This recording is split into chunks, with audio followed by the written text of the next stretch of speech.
नमस्कार। बिहार की बात में आपका स्वागत है। मैं हूं पंकज कुमार। इस खास पेशकश में हम चर्चा करने जा रहे हैं कि क्या एनडीए में सब कुछ ठीक है। जी हां, मैं ये बात बिहार के परिप्रेक्ष्य में कर रहा हूं। दरअसल आपको यह बताना चाहूंगा कि एनडीए के कई घटक दल, जी हां, एक तरफ जेडीयू में भी बेचैनी है, दूसरी तरफ बीजेपी में भी बेचैनी है, प्रदेश इकाई में बेचैनी है और तीसरी तरफ लोजपा रामविलास के मुखिया, जी हां, चिराग पासवान ने बयान भी दिया है एक बार कि हमें जब जरूरत पड़ेगी तो एक बार मैं मंत्री पद पर लात मार दूंगा, जैसे मेरे पिता ने कभी कहा था। इस बात के भी कई मायने हैं।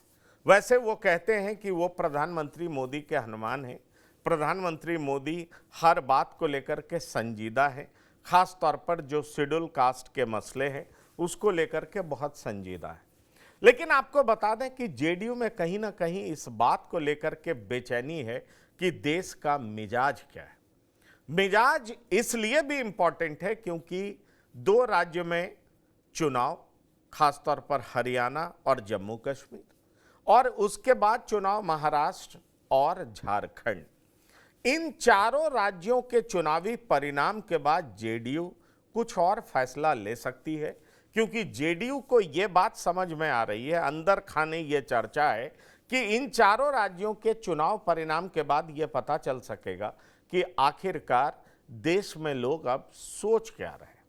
इसलिए कहीं ना कहीं बिहार में जो एनडीए का वर्तमान स्वरूप है, वर्तमान जो घटक दल है, वो निश्चित तौर पर कहीं ना कहीं बेचैन है कि विधानसभा चुनाव से पहले किसके साथ रहा जाए, किसके साथ जाया जाए, मौजूदा स्वरूप से हट जाया जाए।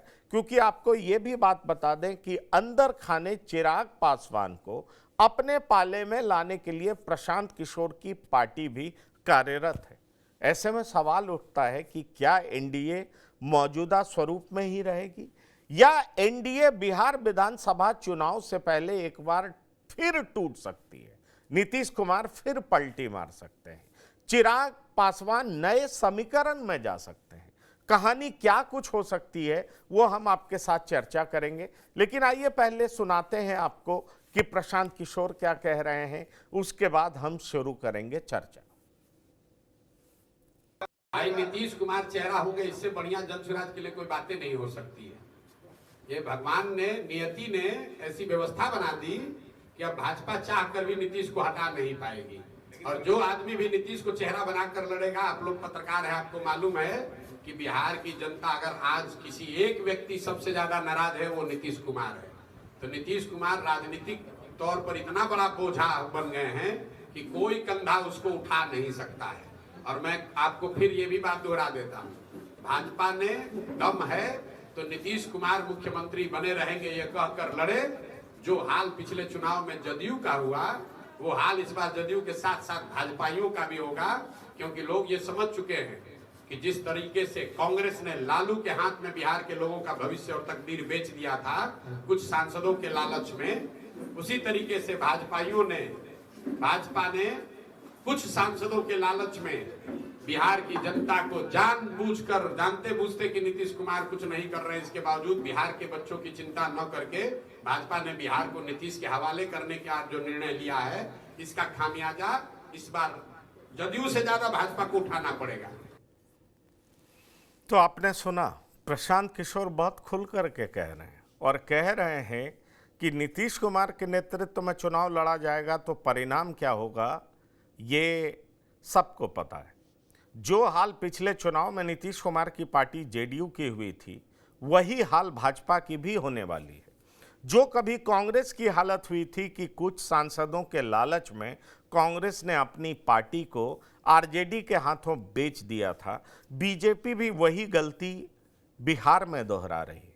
ऐसे में सवाल उठता है कि क्या जो प्रशांत किशोर कह रहे हैं उसमें दम है। सवाल ये भी उठता है कि क्या बीजेपी की प्रदेश इकाई में बेचैनी है। सवाल ये भी उठता है कि जेडीयू ये सोच रही है कि जो काम पिछली बार चिराग पासवान ने जेडीयू के लिए किया था, क्या प्रशांत किशोर इस चुनाव में जेडीयू के लिए कर सकते हैं? क्या भाजपा का वोट ट्रांसफर नहीं होगा? क्या नीतीश कुमार जिसको अपना घटक दल मान रहे हैं, वो घटक दल क्या उनके विरोध में काम करेगा? कई तरह के प्रमोटेशंस एंड कॉम्बिनेशंस बनने की संभावना है और इसीलिए कहा जा रहा है कि प्रदेश की राजनीति जिस तरीके से दिखाई पड़ रही है वैसी है नहीं। अभी बहुत सारे फेरबदल हो सकते हैं, उसकी संभावनाएं पूरी हैं। प्रशांत किशोर के साथ चिराग पासवान जा सकते हैं, नीतीश कुमार पाला बदल सकते हैं। बीजेपी क्या करेगी, क्योंकि कई ऐसे मुद्दे भी हैं जिसको लेकर के भी बिहार के लोग नाराज हैं। उन मुद्दों के बारे में भी चर्चा करेंगे और हम आपको बताएंगे कि क्या कुछ हो सकता है बिहार में, क्योंकि एनडीए का वर्तमान स्वरूप जो आप देख रहे हैं बिहार में, क्या ये एज इट इज बरकरार रहेगा? बड़ा सवाल है और इस सवाल को हम आगे बढ़ाते हुए अपने मेहमानों के पास जाते हैं जो कि हमसे जुड़े हैं। उनसे आपका परिचय करा दें। हमारे साथ वरिष्ठ पत्रकार संतोष सिंह जुड़ गए हैं, आपका बहुत स्वागत है। हमारे साथ विनय कुमार जी जुड़ गए हैं, वरिष्ठ पत्रकार हैं, आपका भी बहुत स्वागत है। और हमारे साथ डॉक्टर संजय कुमार जुड़े हैं, आपका भी बहुत स्वागत है। संतोष सिंह जी, आप सुन रहे थे प्रशांत किशोर क्या कह रहे हैं। क्या आपको यह लगता है कि ये प्रशांत किशोर जो कुछ कह रहे हैं, यही नीतीश कुमार तो लोकसभा में 12 सीटें जीते हैं, तो फिर नीतीश कुमार बोझ कैसे बन गए? प्रशांत किशोर उनको बोझ क्यों कह रहे हैं?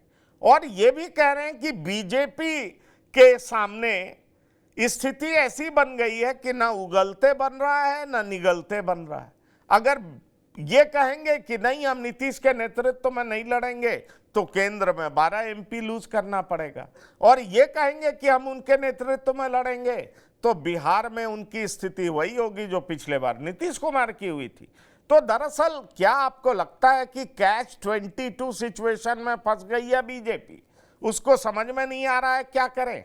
और वाकई, क्योंकि मैं आपको बताऊं, कल रात में कुछ बिहार के बीजेपी नेताओं से बात कर रहा था, वो कह रहे थे बड़ी अजीब दुविधा वाली स्थिति है, और वो कुछ मुद्दे भी गिना रहे थे जो मैं तमाम पैनलिस्ट हैं उनके साथ शेयर कर रहा हूं। वो कह रहे थे स्मार्ट मीटर को लेकर के बिहार के लोगों में भयानक नाराजगी, और ऊपर से डीएम के सहारे लोगों को धमकी दिलवाई जा रही है कि नहीं लगवाएंगे तो आपका बिजली काट दिया जाएगा। अब जनता तो इस बात का जवाब देगी। दूसरा चक्कर आ रहा है लैंड सर्वे का। लैंड सर्वे में भी जिस तरह का कंफ्यूजन फैला हुआ पूरा प्रदेश में, कई सारे अधिकारी हमसे दबी जुबान में कह रहे थे कि हमने कहा था कि ये अभी इसको फिलहाल कुछ दिनों के लिए टाल दीजिए, लेकिन ये टाला नहीं जा रहा है। और नीतीश कुमार इस स्थिति में नहीं है कि पूरे जोश खरोश, पूरे दिमाग के साथ फैसला कर सकें कि आखिरकार बिहार की जनता चाह क्या रही है, क्योंकि पिछले कुछ समय से नीतीश कुमार जनता के बीच में गए नहीं है। तो अब ऐसे में सवाल उठता है कि क्या जो बिहार की वर्तमान स्वरूप है एनडीए की, क्या आपको लगता है कि इसमें कुछ परिवर्तन हो सकता है? एनडीए में बेचैनी है। देखिए, बिहार की जो स्थिति है, मीटर का मामला हो या जमीन सर्वे का मामला हो या भ्रष्टाचार का मामला हो, इन मामलों को लेकर लोगों में नाराजगी है। लेकिन ये नाराजगी कोई आज की नाराजगी तो नहीं है, ये नाराजगी पहले से भी है। नीतीश जी के जो वोटर हैं, मुख्यमंत्री नीतीश कुमार जी के जो वोटर हैं, जो 15% वोटर हैं, 10 से 15%, वो इन सब नाराजगियों के बावजूद वो नीतीश जी जहां रहेंगे वही वोट करेंगे। उनका जो वोट है, जिस प्रकार से लालू प्रसाद को, यादव को चारा घोटाले में सजा होने के बाद, सब लोग जानते हैं कि चारा घोटाले में सजा हो चुकी है, रेलवे के मामला में उन पर बार बार छापे पड़ रहे हैं, तो तमाम मामलों के बावजूद लालू प्रसाद के वोटर भी उनके साथ एकजुट हैं। वो कुछ भी हो जाए उन्हीं को वोट करते हैं, अपवाद एक दो जगह छोड़ दिया जाए तो नीतीश जी के साथ भी वही स्थिति है। जहां तक वोट नहीं देने की बात है, जो प्रशांत किशोर कह रहे हैं कि भाई 2020 वाली, तो जो वोटर हैं, बीजेपी के वोटर हैं, वो नीतीश जी से नाराज हैं, जिन्होंने 2020 में भी वोट नहीं दिया था और 25 में भी, मुझे वो भी 100% नहीं, वो 50% जो नाराजगी होती है एंटी इनकम्बेंसी, चूंकि नीतीश जी 20 वर्षों से सत्ता में है, तो वो लोग 50% मानिए, 60% मानिए, वो लोग जो बीजेपी के वोटर हैं वो वोट नहीं दे सकते। लेकिन नीतीश जी ने पिछले 20 वर्षों में इतना काम किया है डेवलपमेंट के लिए, समझिए कि बिहार का कायाकल्प एक प्रकार से दिया जाए, कुछ अपवाद छोड़ दिया जाए भ्रष्टाचार का, मीटर का, समझिए नीतीश जी ने काम किया है बिहार में। ऐसा नहीं है, बिहार अगर आप आइएगा तो देखिएगा कि बिहार की पूरी स्थिति बदली हुई है, पूरा बिहार। तो वो लोग एक 10% वो वोटर है जो नीतीश जी को डेवलपमेंट के नाम देते हैं। और भारतीय जनता पार्टी की बात है, भारतीय जनता पार्टी प्रदेश इकाई कभी नहीं चाहती है कि नीतीश जी के साथ गठबंधन। लोकसभा चुनाव में भी प्रदेश इकाई नहीं चाहती थी, ना सम्राट चौधरी चाहते थे, ना विजय सिन्हा चाहते थे, कोई नहीं चाहता था। लेकिन केंद्रीय नेतृत्व ने गठबंधन किया और आज भी केंद्रीय नेतृत्व का मामला है तो केंद्रीय नेतृत्व उनके साथ है। जब तक नीतीश जी खुद नहीं जाएंगे, भारतीय जनता पार्टी नीतीश जी से अलग नहीं हो सकती है, ये जान लीजिए। और नीतीश जी की जो स्थिति अभी है, वो अपना डिसीजन, मुझे नहीं लगता है कि वो खुद डिसीजन ले रहे हैं। उनके जो नवरत्न है वही जो डिसीजन लेते हैं, उनको जो कन्विंस करते हैं उसी रास्ते पर वो चलते हैं। और प्रशांत किशोर पांडे नई पार्टी उन्होंने बनाई है तो वो अपना जनाधार बढ़ा रहे हैं, अपना बढ़ाने का प्रयास कर रहे हैं। तो अभी सरकार में नीतीश जी हैं तो उसकी आलोचना करेंगे, जंगल राज की बात करेंगे, लालू प्रसाद तेजस्वी यादव की, तभी तो लोग उनके साथ गोलबंद होंगे, एकजुट होंगे। और भारतीय जनता पार्टी का वोट बैंक भी एकजुट है। मुझे नहीं लगता कि बिहार में अभी वो स्थिति आई है कि भारतीय जनता पार्टी का वोट टूटकर कहीं और अभी जाने की स्थिति में है। हाँ, जदयू को भले भाजपा के वोट नहीं देंगे, लेकिन भारतीय जनता पार्टी के जो समर्थक हैं, जो वोटर हैं, वो लालू को नहीं आने के, लालू को रोकने के लिए वो भाजपा के साथ ही रहेंगे। अपना वोट वो बर्बाद करेंगे, भाजपा को देंगे, जदयू को भले ना दें। हाँ, प्रशांत किशोर जी जो चाह रहे हैं चिराग पासवान, तो अगर चिराग पासवान टूट जाते हैं, एनडीए से अलग हो जाते हैं, तो एनडीए के लिए राह मुश्किल हो जाएगी। तब भाजपा के लिए भी मुश्किल होगी और नीतीश कुमार के लिए भी, क्योंकि पिछली बार चिराग पासवान ने केवल जदयू कैंडिडेट के खिलाफ कैंडिडेट अपना दिया था। अगर इस बार प्रशांत किशोर के साथ वो मिल जाते हैं तो जदयू के साथ भाजपा के खिलाफ भी कैंडिडेट देंगे। तो चिराग पासवान का एवरेज 10,000 वोट, लगभग मान के चलिए कि लगभग 150 विधानसभा ऐसे हैं जहां की चिराग पासवान का वोट 10,000 वोट पोलिंग वोट है, वो जिधर जाएंगे वो वोट जाएगा, वो काफी निर्णायक वोट होता है। अगर वो प्रशांत किशोर पांडे के साथ जाएंगे तो प्रशांत किशोर लड़ाई में बिहार में आ जाएंगे। अभी वो बस हवा में है। अभी उनको वोट, मुझे नहीं लगता कि अकेले अगर लड़ेंगे तो कुछ कर पाएंगे। उनकी स्थिति वही होगी जो 95 में आनंद मोहन की हुई थी। वो ये बात आप कह रहे हैं, लेकिन एक सवाल ये उठ रहा है कि बिहार की जनता भी एक चेहरा देखते देखते पिछले 20 साल में थक गई है और रूल करते करते नीतीश कुमार भी थक गए। नीतीश कुमार अपने नवरत्नों के सहारे रूल कर रहे होंगे, लेकिन नीतीश कुमार के फैसले अब लोगों को परेशान कर रहा है। नीतीश कुमार जिन चीज़ों के लिए जाने जाते थे उस पर एक बड़ा प्रश्न चिन्ह लग रहा है। मैं आपको इसलिए कह रहा हूं क्योंकि मैं उन नेताओं का नाम बता नहीं सकता। कल मुझे एक नेता ने कहा, और वो भी भाजपा के नेता थे, कि जिस तरीके से हम लोगों का पॉलिटिक्स बिहार में चल रहा है, हम तस्तरी में सत्ता जो है तेजस्वी यादव को सौंप देंगे। और उसमें उन्होंने कहा कि आप इस गलतफहमी में मत रहिए। क्योंकि हमने कहा कि अरे भाई, आप कहते हैं तेजस्वी यादव को सौंप देंगे, लेकिन बिहार का एक बड़ा मतदाता है जिसको याद आता है जंगल राज की बात एनडीए करती है और सबको याद आता है। तो बीजेपी के नेता हैं और जान लीजिए कमिटेड लीडर हैं, मैं नाम ले लूंगा तो आप हैरान हो जाएंगे, लेकिन ऑफ द रिकॉर्ड चूंकि पत्रकारों और नेताओं में बात होती है इसलिए अभी मैं उनका नाम ले नहीं सकता। उनका कहना यह था कि अब लॉ एंड ऑर्डर की स्थिति भी क्या है बिहार में।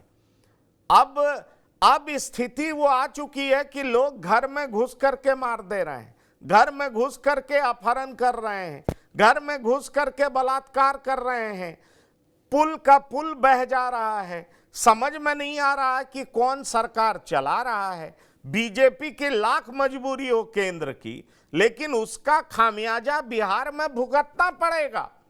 इस बात को जान लीजिए। यह बीजेपी के नेताओं का स्टेटमेंट था।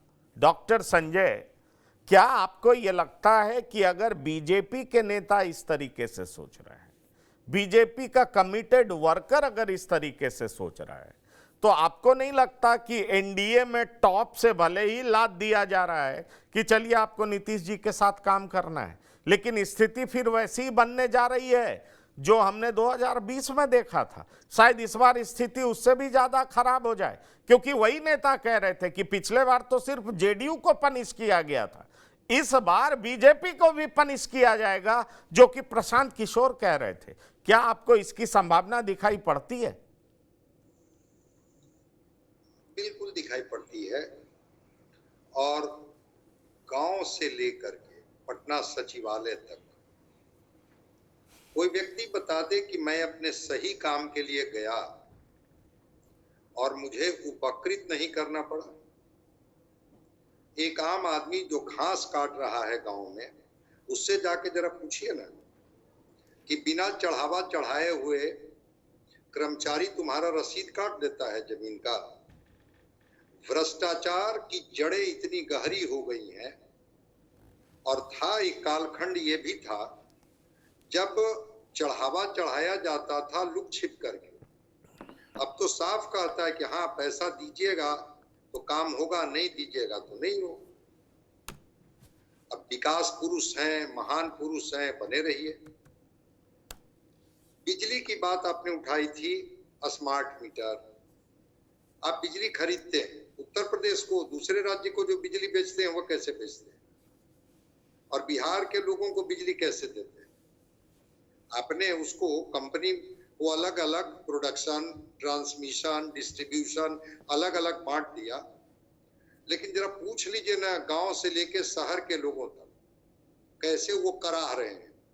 हाँ, आदर्श बातें बड़ी अच्छी लगती है कि अब लोग बिजली की बर्बादी नहीं करते हैं, सारे स्विच ऑफ कर देते हैं, एक भी पंखा नहीं चलाते हैं, रात में भी चांद की शीतल रोशनी में रह लेते हैं, इसलिए अब उनका बिजली बिल बिल्कुल घट गया। लेकिन जो सामान्य आदमी जो बिजली का जो प्रयोग करता है, जिसके घर में 2 पंखे हैं और 2-3 बल्ब जलता है, जरा उनसे पूछ लीजिए कि 3 साल पहले उनको बिजली का बिल कितना आता था, अभी कितना बिल आ रहा है। और जब सरकार कोई चीज को थोपती है, दिल्ली जैसे शहर में भी ग्रेस पीरियड है 20 दिन का, कि आपको बिजली काटने से 20 दिन पहले सूचित किया जाएगा कि अगर आप ये पैसा बैकलॉग जो है नहीं जमा कीजिएगा तो आपकी बिजली काट दी जाएगी। जरा पूछ लीजिए जाकर के क्या गुस्सा है लोगों को। और रह गई बात पलायन, ये 40 लाख मजदूर जब लौटे थे ना तो बड़ी बड़ी बातें की गई थी बिहार। जब सारे राज्यों ने इनको खदेड़ा था तो ये पैदल चल दिए थे, और वो दृश्य के गवाह सब लोग हैं जो हम लोग 4 आदमी बैठे हुए हैं। कहा गया था कि अब ये लौट करके नहीं जाएंगे, चनपटिया को छोड़ दीजिए। तो वो मजदूर रुके क्या, ठहरे क्या? नहीं, वो सारी बातें ठीक है डॉक्टर संजय, वो सारी बातें इस डिटेल में भी हम जाएंगे। पर सवाल ये उठता है विनय जी, आप तो चप्पे चप्पे से वाकिफ हैं, घूमते भी हैं, आपको पता भी होगा कई बार क्या होता है, कोई नेता अपने पीक पे जाता है, उसका डाउनफॉल होता है। हमने देखा था चंद्राबाबू नायडू ने बहुत कुछ किया लेकिन वो हारे। हमने देखा नवीन पटनायक, पांडियन उनके वारिस होंगे और इस नाम पर हार गए। नवीन पटनायक भी बहुत अच्छे हेल्थ में नहीं थे और उनकी बुरी तरीके से हार हुई।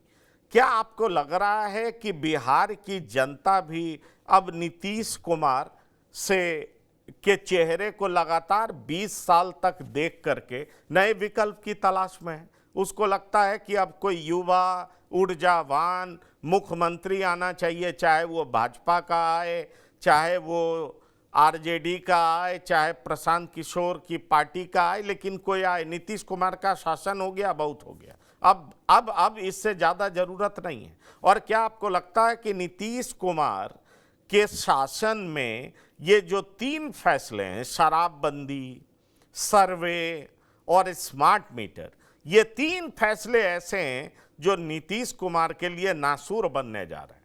नीतीश कुमार की करारी हार इन वजहों से हो सकती है जैसा प्रशांत किशोर दावा करते हैं, और जमीन पर दिखता भी है कि स्मार्ट मीटर को लेकर के भयानक रिएक्शन है। और जैसा कि मैंने बताया, बीजेपी के कुछ लीडर्स हमसे कह रहे थे कि जनता के बीच में अच्छा मैसेज नहीं है, इसका खामियाजा भुगतना पड़ेगा। हम लोग क्या करें? केंद्र में हमें इनकी जरूरत है। हम ये भी नहीं कह सकते कि इनके नेतृत्व में चुनाव नहीं लड़ेंगे, लेकिन इसका खामियाजा भुगतेंगे और तस्तरी पर सजा करके हम तेजस्वी यादव को सत्ता सौंप देंगे। आपका क्या मानना है? जहां तक भाजपा के नेता का सवाल है, तो भाजपा में कई तरह के नेता हैं। कुछ नेता है किसी वजह से उनको सत्ता प्राप्ति हो जाती है, मंत्री बन जाते हैं, उनका अपना कोई बहुत जनाधार नहीं होता है। लेकिन हम लोग कई बार देखे हैं ऐसे लोग दूसरे दलों के या सहयोगी दलों के नेताओं के बारे में जो टिप्पणी करते हैं वो उचित नहीं होता है। खास करके आपसी बातचीत में अगर आप कुछ पत्रकारों के साथ उनके साथ बैठिए तो आप देखिएगा वो बड़बोले टाइप के होते हैं, बड़ी बड़ी बातें करते हैं। इसी के चक्कर में आपको याद होगा जब 2002 में रामविलास पासवान अलग हुए थे केंद्र से, तो लोग कह रहे थे, उस समय शरद यादव भी नाराज थे, लोग कह रहे थे उसका कोई इम्पैक्ट नहीं पड़ेगा। इम्पैक्ट ऐसा पड़ा कि 2004 में अटल जी की सरकार चली गई, और जब वही 99 में जब रामविलास पासवान और शरद यादव जुड़े थे जदयू के जनता दल यूनाइटेड के रूप में, तो 99 में कंफर्टेबल मेजोरिटी के साथ अटल बिहारी वाजपेयी की सरकार बनी थी, और वो सरकार अपना कार्यकाल लगभग पूरा की थी। क्योंकि 6 महीना पहले चुनाव हो गया था, इसलिए वो निर्णय अटल जी लिए थे, और उसमें भी लेने में प्रमोद महाजन की भूमिका थी। जहां तक बिहार का सवाल है, बिहार में ये कोई बहुत मुद्दा नहीं है।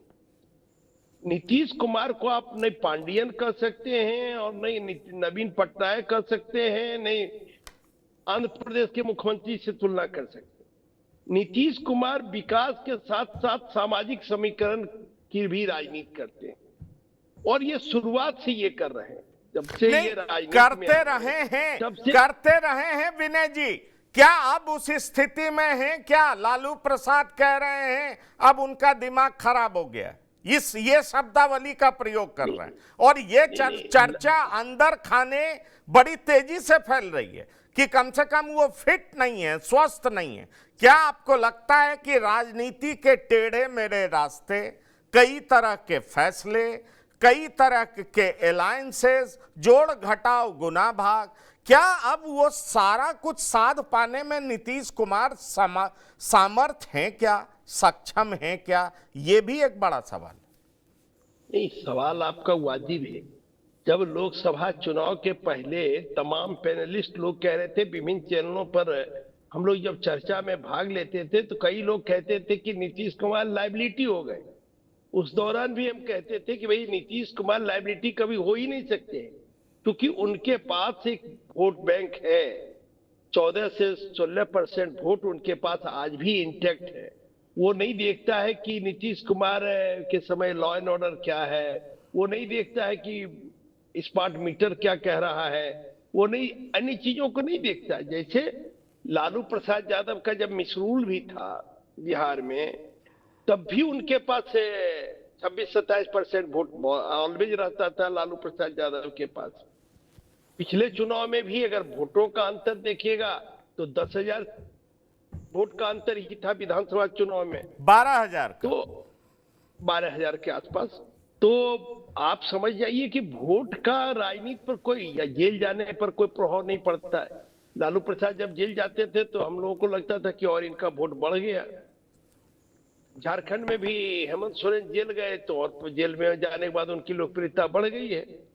और अब तो लोग यहाँ मजाक में कह रहे हैं कि भाई जेल एक आदमी को भेजे और बीजेपी ने 2 नेता बना दिया, उनको भी और कल्पना सोरेन। उसके पहले तो हेमंत सोरेन को शिबू सोरेन के पुत्र के रूप में लोग जानता था, अब हेमंत सोरेन को नेता के रूप में।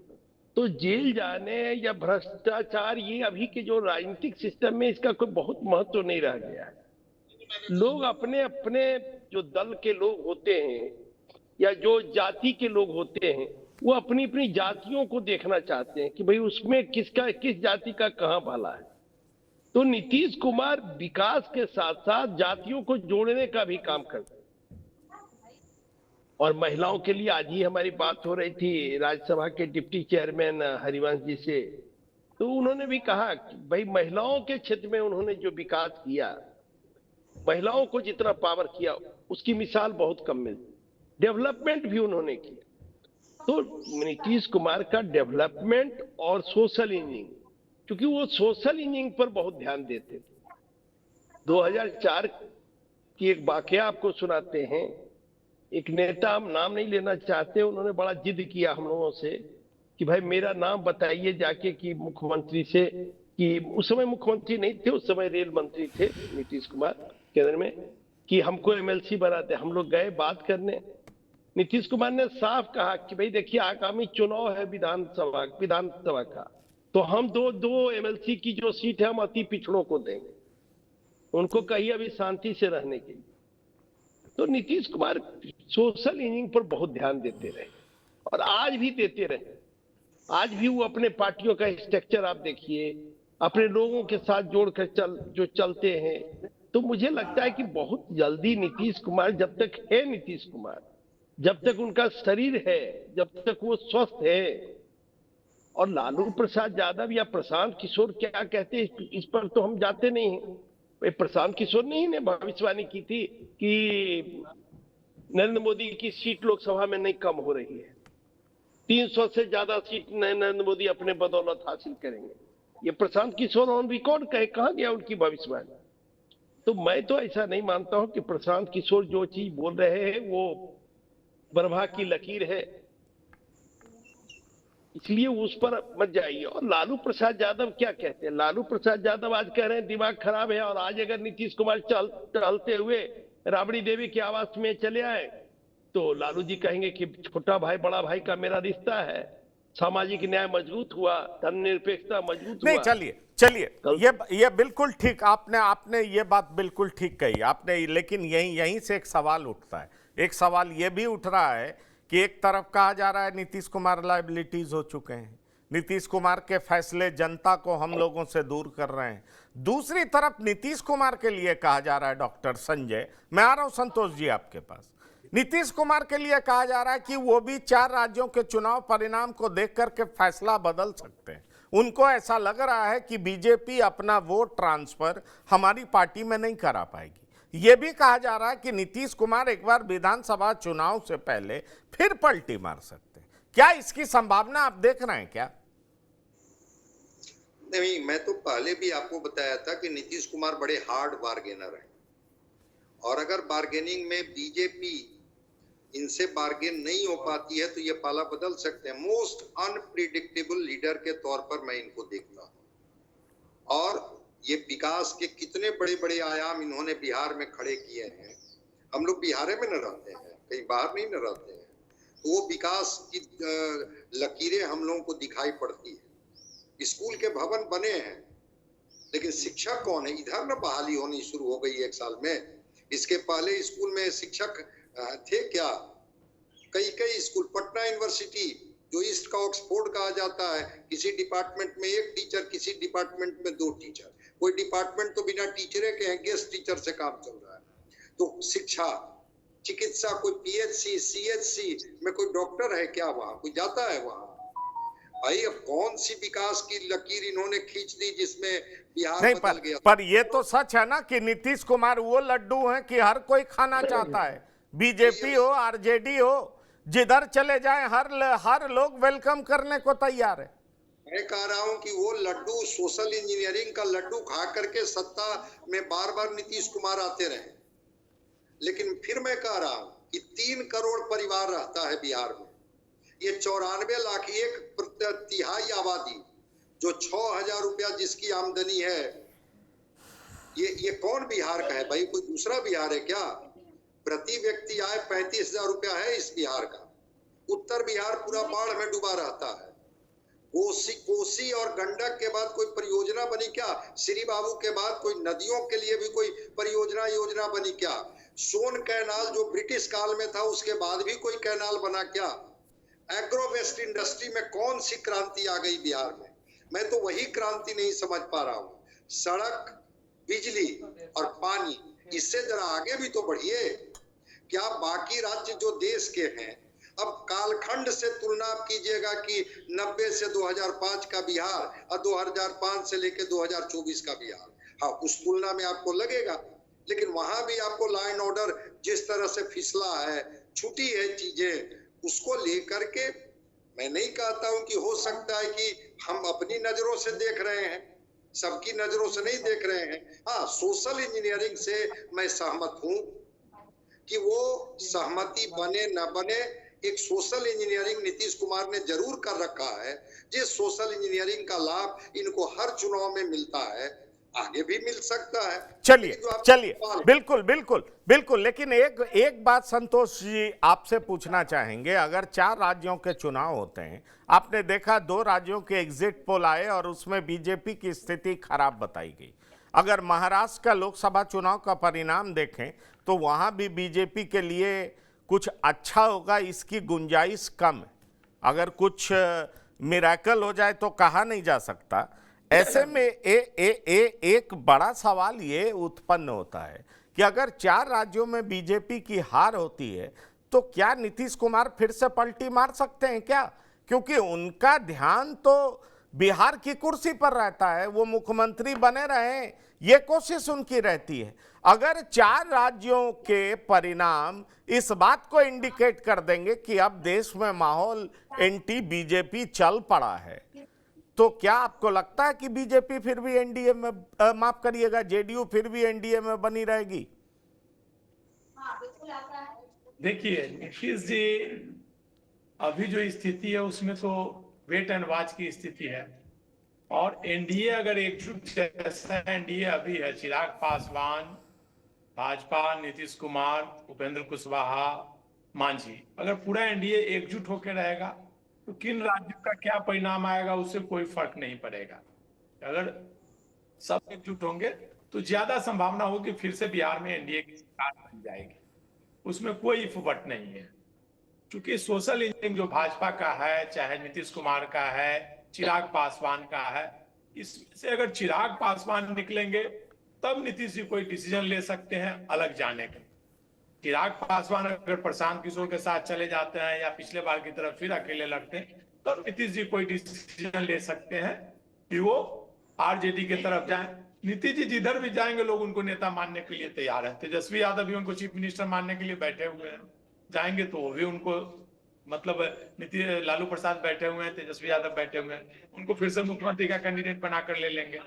लेकिन अभी जो स्थिति है, नीतीश जी के जो नवरत्न है वो नहीं चाहते हैं कि नीतीश जी आरजेडी की तरफ जाए, वो चाहते हैं कि भाजपा के ही साथ रहे। चूंकि जो भी नौकरशाह हैं, चाहे जो भी पॉलिटिशियन है, वो कहीं ना कहीं सीबीआई और इनकम टैक्स से डरे हुए हैं, और यही डर है कि नीतीश जी को लोग भाजपा के साथ ले गए लोकसभा चुनाव के समय, और फिर बिहार में वैसी स्थिति आएगी तो ले जाएंगे। क्योंकि नीतीश जी, अभी मुझे नहीं लगता है कि नीतीश जी खुद से अभी डिसीजन कोई ले रहे हैं। जो उनके आसपास रहते हैं अब वो दबाव में रहते हैं, जो लोग उनके साथ हैं वो जो डिसीजन लेते हैं, कन्विंस करते हैं, उसी पर वो डिसीजन ले रहे हैं। जो उनके साथ हैं अभी विजय चौधरी, ललन सिंह, अशोक चौधरी, संजय झा, तो सबका माइंड सेटअप भाजपा के तरफ है। चाहे जो अधिकारी हैं, दीपक प्रसाद, पटेल, अमरीश, सिद्धार्थ, सबका माइंड सेटअप भाजपा की तरफ है। तो ये लोग कन्विंस करते हैं भाजपा की तरफ से। हाँ, जो नवरत्न नहीं है वो लोग चाहते हैं, जैसे श्रवण कुमार हो, विजेंद्र यादव हो, चाहे जो भी पिछड़ी जाति के जो हैं, वो चाहते हैं कि भाई आरजेडी के साथ जाए। तो ऐसी स्थिति में अंतिम समय में नीतीश कुमार डिसीजन ले सकते हैं, और मुझे लगता है कि नीतीश जी अगर आरजेडी के साथ जाएंगे तो भी उनकी सरकार बनेगी, और एनडीए में अगर पूरा एनडीए एकजुट रहेगा तो भी उनकी सरकार वो बात बिल्कुल ठीक है। हो बिल, आप वो सारी बातें आप, हाँ, 15 साल से वो न विद्यालय में शिक्षक है, पिछले 15 वर्षों से भ्रष्टाचार का वही स्थिति है, किसी नौकरशाही हावी है, लेकिन लोग उन्हीं के नाम पर वोट देते हैं। उनका 15% वोट है। पर विनय जी, आप ये बताइए कि अगर ये 4 राज्यों का चुनाव बीजेपी के खिलाफ परिणाम जाता है, 4 राज्यों के चुनाव में, तो नीतीश कुमार बने रहेंगे एनडीए में? इसकी गुंजाइश आपको कितना दिखाई पड़ती है? देखिए, नीतीश कुमार एक ही शर्त पर फिर एनडीए छोड़ेंगे, वो जब इनके मन में फिर बलवती इच्छा हो जाएगी या कोई संभावना नजर आएगा कि हम प्रधानमंत्री बन सकते हैं, क्योंकि उनके मन में रहता रहता ये हिलोरा लेते रहता है कि हम प्रधानमंत्री के सुटेबल कैंडिडेट हैं और हम प्रधानमंत्री हमको बनना चाहिए। ये उनके मन में ये भाव है। अपने को नीतीश कुमार सीनियर भी मानते हैं नरेंद्र मोदी से, क्योंकि नीतीश कुमार का अगर आप कैरियर देखिएगा, नीतीश जी 85 में एमएलए बने और 90 में केंद्र में मंत्री बन गए, तो बहुत लंबा अनुभव केंद्रीय राजनीति का भी उनका है। 6 बार लोकसभा के सदस्य रहे, तो कहीं न कहीं उनके मन में ये भाव है। मुझे अब भी याद है जब 93-94 में लोकसभा के अध्यक्ष की कुर्सी पर वो बैठे थे, तो हम लोगों को बताया करते थे कि भाई लोकसभा के अध्यक्ष के कुर्सी पर बैठ के संचालन किए, सदन का संचालन किए, तो उनके मन में ये भाव है। अगर कहीं कोई संभावना नजर आएगी या कोई परिस्थिति ऐसी बनेगी कि वो बन सकते हैं, विपक्ष भी तैयार हो, चंद्रबाबू नायडू तैयार हो और जो सहयोगी कुछ इधर भी नहीं, तैयार तो ये संभावना तो 2029 में ही बनेगा ना। अभी संभावना बन सकता है क्या 25 में? पहले भी बन सकता है। 4 राज्यों के चुनाव के बाद ये, चूंकि ये गठबंधन की सरकार है, एनडीए की सरकार है। एनडीए में अगर आप चंद्रबाबू नायडू, नीतीश कुमार, चिराग पासवान के एमपी को निकाल लीजिए तो ये सरकार गिर जाती है। तो कहीं अगर इस तरह की संभावना बने कि कुछ हो सकता है, तब तो नीतीश कुमार पाला बदलेंगे, वरना वो पाला इस बार बदलने वाले नहीं है। वो 25 का विधानसभा अगर इस तरह की जरा से भी संभावना नहीं रहेगी कि हम प्रधानमंत्री नहीं बन सकते हैं या कहीं न कहीं वो परिस्थिति वैसी बनी, तब तो हो जाएंगे, वरना वो एनडीए के साथ रहेंगे। एनडीए की उनके नेतृत्व में 25 का चुनाव लड़ेगा। एनडीए के पास दूसरा चेहरा है चिराग पासवान का, लेकिन जब तक नीतीश कुमार है तब तक पहला चेहरा वही है और नंबर 2 चेहरा चिराग पासवान है, लेकिन वो नीतीश कुमार की उपस्थिति में नहीं बन पाएंगे। तो ये मामला है। अभी बिहार की राजनीति में नीतीश कुमार ही मुख्य धुरी पर है और वही राजनीति को एक तरह से कहिए पक्ष का और विपक्ष का दोनों का राजनीति संचालित कर रहे हैं। इसलिए आप देखिएगा कि तेजस्वी यादव भी बहुत ज्यादा नीतीश कुमार पर पहले जिस तरह का अटैक किया करते थे, पलटू चाचा ये वो, इस बार उतना अटैक नहीं कर रहे। कहीं उनको भी कभी न कभी मन में संभावना लगता है कि चाचा हो सकता है फिर हमको भी मलाई खिला दे। तो ये बात है। नीतीश कुमार अपना फायदा, अरे भाई चाचा के पास कितना मलाई है जो खिलाते खिलाते खत्म ही नहीं हो रहा है। नहीं, मलाई तो जब सत्ता में आइएगा तब तो मलाई खाइएगा। अभी तो भाई दोनों बेटा लालू जी का बेरोजगार हो गया, कल सत्ता में आ जाएगा, दोनों को रोजगार हो जाएगा। नहीं, पर चलिए इससे आगे एक और डेवलपमेंट हुआ है। वो हुआ है कि चिराग पासवान आज अमित शाह से मिलते हैं और अमित शाह से कल ही मिले थे। कल मिले थे, माफ करिए, कल मिले थे बिल्कुल। झारखंड के इशू पर उनसे बात हुई थी। अब ये क्या झारखंड की राजनीति में चिराग पासवान भी एनडीए का हिस्सा बन सकते हैं? डॉक्टर संजय, क्या ये संभावना आपको दिखाई पड़ रहा है? बन सकते हैं, ऐसा नहीं है, क्योंकि वहां पर शेड्यूल कास्ट की संभवतः जो मेरी जानकारी है 9 सीटें और चिराग पासवान एक स्थापित नेता है। रामविलास पासवान जी वहां से लड़ते रहे हैं, इनकी पार्टी लड़ते रही है। तो चिराग पासवान जी अब वो तो दावा कर रहे हैं कि हम 40 सीट को देख रहे हैं, 40 सीट पर लड़ेंगे, लेकिन संभावना है कि 1 सीट इनको दिया जा सकता है। विनय जी को ज्यादा जानकारी होगी क्योंकि ये लोजपा रामविलास पासवान को ये कवर करते रहे हैं और उस पार्टी को ये सबसे बेहतर तरीके से समझते हैं। तो बार्गेनिंग ये लंबा करेंगे चिराग पासवान जी कि 40 चाहिए, 30 चाहिए, 15 चाहिए, 10 चाहिए, 1 सीट इनको मिल सकती है। और इस संदर्भ में वो मिले होंगे वहां अमित शाह जी से। जेडीयू भी दावा कर रही है कई सीटों का, हम लोग इस पर बात भी किए थे, लेकिन लगता है कि राजा पीटर और सरजू राय 1-8 सीट और इनको बढ़ा करके कहीं मिल सकता है, राजा पीटर वगैरह के या सरजू राय के प्रयास से। क्योंकि बीजेपी वहां किसी भी कीमत पर हरियाणा और जम्मू कश्मीर में बहुत कंफर्म नहीं है, कॉन्फिडेंट नहीं है कि हमारे पक्ष में चुनाव के परिणाम आएंगे। महाराष्ट्र में भी बीजेपी की स्थिति अच्छी नहीं है, इसलिए बीजेपी किसी भी कीमत पर झारखंड को गंवाना नहीं चाहता और इस वजह से वो जो उनके कोएलिशन पार्टनर हैं उनको भी असंतुष्ट भी नहीं करेगी, लेकिन उनकी बात भी नहीं मानेगी। हालांकि ये कह चुके हैं हेमंत बिस्व शर्मा कि अभी तो हमारे साथ आजसू और जेडीयू ही है, लेकिन मुझे लगता है कि चिराग पासवान एक सीट पर मान भी जाएंगे और एक सीट पर समझौता होने की संभावना मुझे दिख रही है। विनय जी इसके बारे में ज्यादा बेहतर बता पाए। क्या विनय जी, चिराग पासवान एनडीए फोल्ड में आ रहे हैं झारखंड में?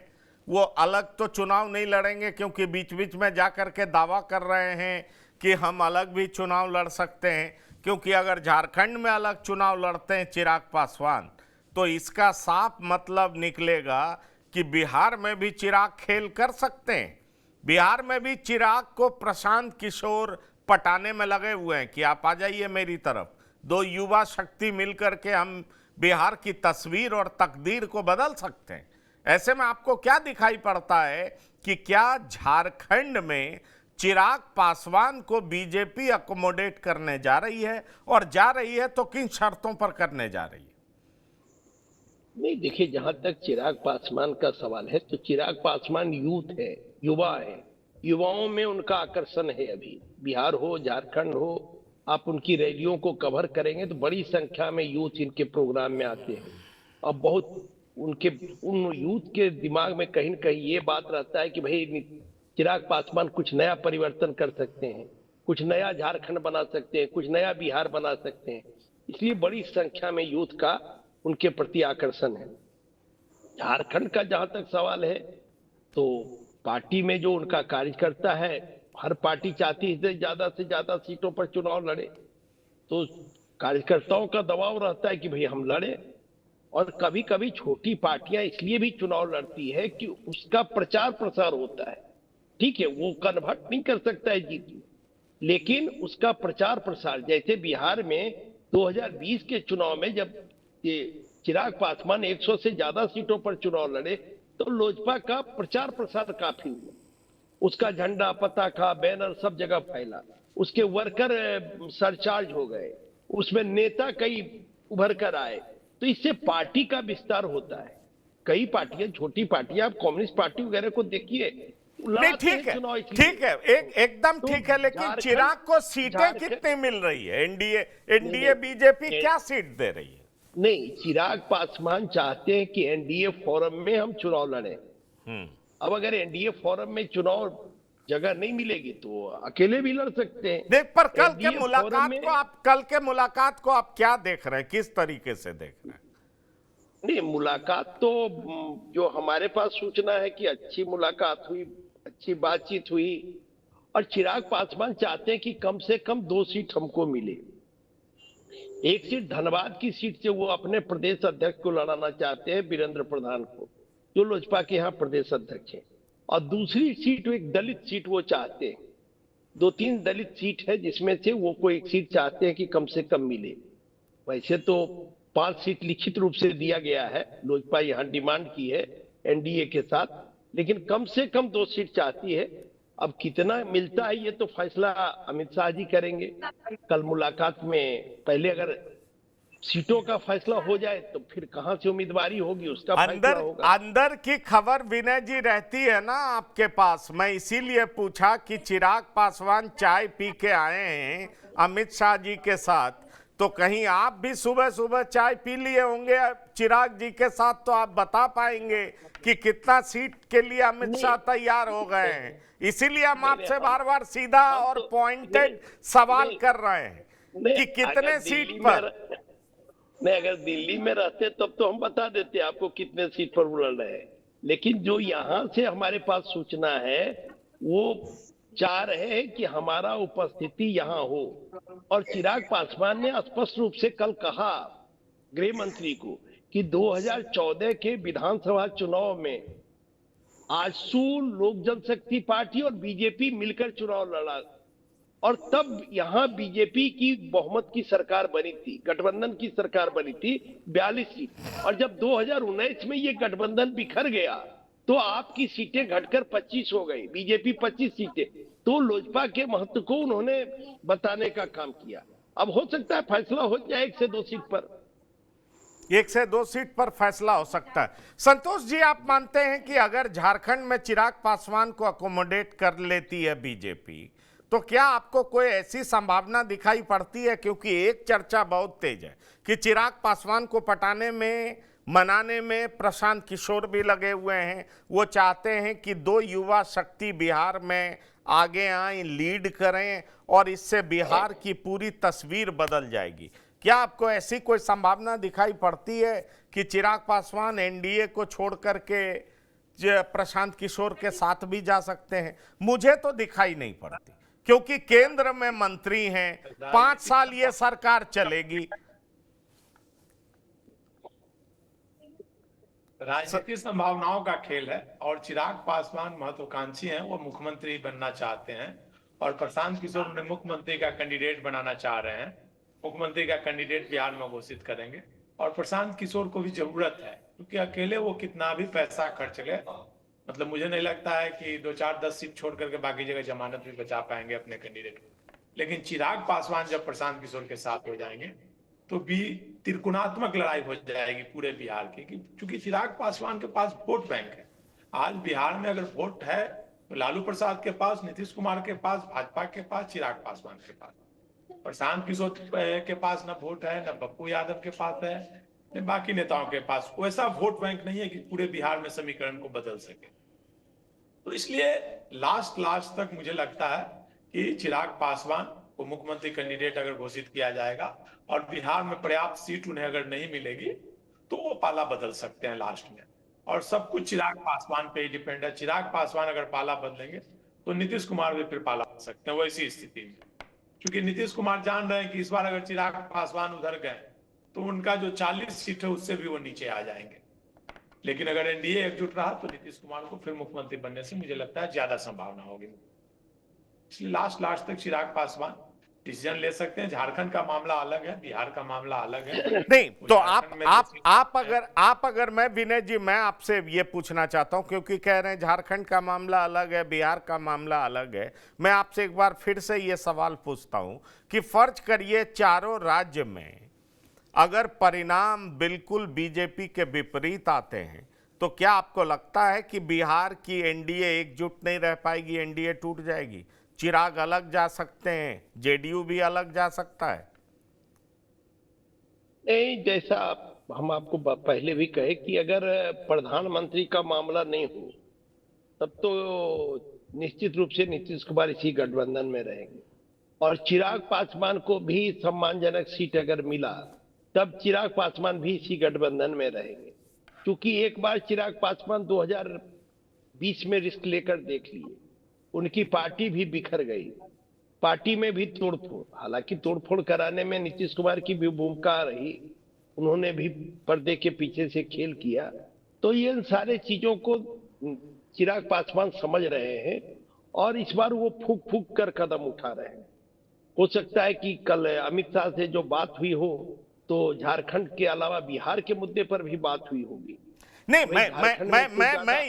मैं यही सवाल आपसे पूछने जा रहा था कि इन दिनों चिराग पासवान के जो बयान आए हैं उसमें उन्होंने एक बार ये भी कहा कि मैं अपने पिता की तरह मंत्री पद पर कभी भी लात मार सकता हूं, मुझे मंत्री पद का कोई लालच नहीं है।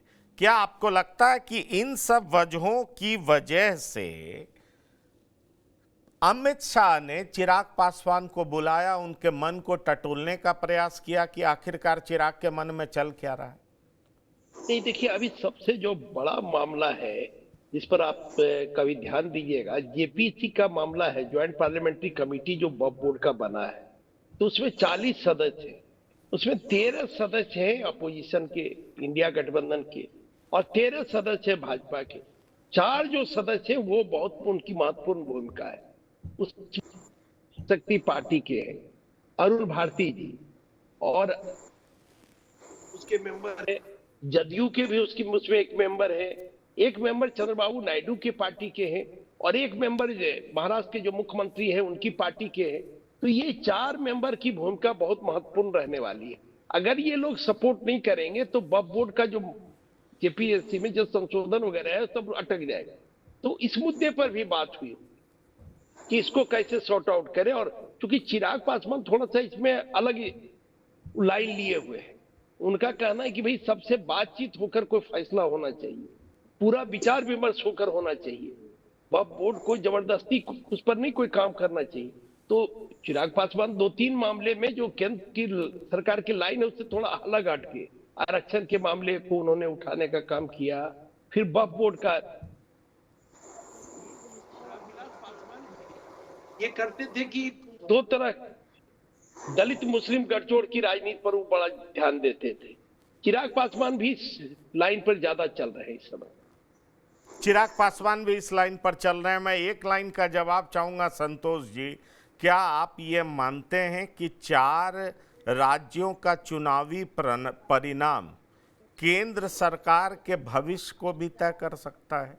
मैं अब सीधा सवाल आपसे करूं तो निश्चित तौर पर उगता हुआ सूरज को सब कोई पूछता है। अगर कश्मीर हरियाणा के बाद 4 राज्यों का परिणाम भी भाजपा के विपरीत जाती है, खलबली निश्चित तौर पर मचेगी कि भाई मोदी जी का ग्राफ लोकसभा चुनाव में घटा है और भाजपा का ग्राफ अब विधानसभा में चुनाव में भी आ रही है। तो सब कोई फिर पाला बदलने का प्रयास निश्चित तौर पर करेंगे और नई राह देखेंगे। और चिराग पासवान तो कल आपको क्या लग रहा है कि कल की जो मुलाकात है चिराग पासवान और अमित शाह की, उसमें क्या बातचीत हुई होगी आपके हिसाब से? लगता है बिहार और झारखंड की सीटों का ही मामला होगा। और चिराग पासवान ने जो बयान दिया था कि भाई हम कभी भी मंत्री पद छोड़ सकते हैं, तो चिराग पासवान का मंत्री पद छोड़ना भाजपा के लिए खतरे की घंटी होगी। चिराग पासवान छोड़ने तो उसके बाद चंद्रबाबू नायडू, इसलिए भाजपा किसी को भी कोशिश भाजपा की यही होगी कि उन तक से कोई बाहर ना जाए, चाहे जो भी हो, केंद्र की सत्ता बरकरार। अगर जाएंगे तो दूसरा के लिए रास्ता। चलिए बिल्कुल। तो इसलिए कल की मुलाकात बहुत इंपॉर्टेंट मानी जा रही है और खास तौर पर झारखंड और बिहार का चुनाव भी देखना है। चिराग पासवान इन 2 राज्यों के लिए इंपॉर्टेंट प्लेयर हैं और केंद्र में अहम घटक दल हैं, महत्वपूर्ण घटक दल हैं। 5 MP चिराग को लगा करके इनकी पार्टी के हैं। इसलिए गंभीर सवाल ये उठ रहा है कि हाल के दिनों में चिराग पासवान ने जो बयान दिए हैं वो निश्चित तौर पर बीजेपी के शीर्ष नेतृत्व के मन में कहीं ना कहीं कोई शक शुबा पैदा कर रहा होगा। और दूसरी बड़ी बात यह है कि जिस तरीके से स्मार्ट मीटर, लैंड सर्वे, शराबबंदी को लेकर के एक माहौल बनाने का प्रयास प्रशांत किशोर कर रहे हैं, उस राजनीति को भी भांपने का प्रयास किया जा रहा होगा कि आखिरकार एनडीए को इससे क्या नुकसान हो सकता है। बिहार की बात में इतना ही। संतोष जी आपका, विनय कुमार जी आपका और डॉक्टर संजय आपका इस प्रोग्राम में शिरकत करने के लिए धन्यवाद और शुक्रिया। तो बिहार की बात में इतना ही। ताज़ा तरीन खबरों के लिए आप लगातार देखते रहिए TV9। धन्यवाद, नमस्कार।